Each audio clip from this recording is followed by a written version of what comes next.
teise raundiga. Siin taaskord Toome võitleja ründab üsna agressiivselt, üritab vastast nurka suruda.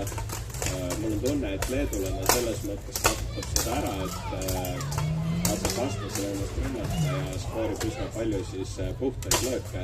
Aga muidugi, kui juba niimoodi omavahel koos kinni olla, et väga palju neid korralikke tabamusisid enam mõõgalöökide mõttes ei tule.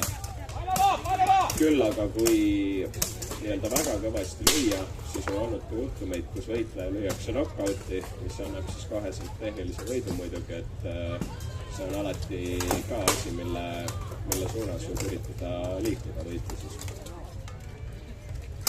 Siin näha kusjuures, et võitlejad on sikka rohkem väsinud ja siin Soome võitleja pani leedulase pikali ja kohtunik punkte ei anna, kuna ta kukkus ka ise alla maha.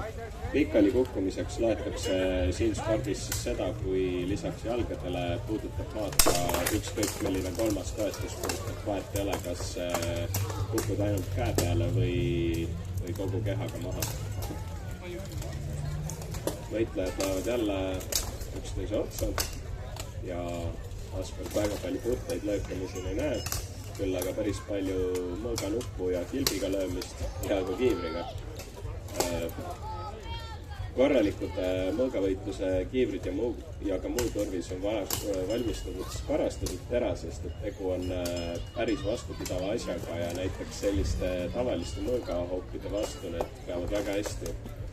Et ütleme, kui sellise mõõgaga kedagi kiivrisse lüüa, siis viga ta kindlasti ei saa. Küll aga võib-olla veidike põrutada, kui on tegu väga hea löögiga. Siin nüüd on kuidagi väga pikale veninud see võitlus meil ja natuke ka need mõõgavõitluspiirdud juba kannatavad.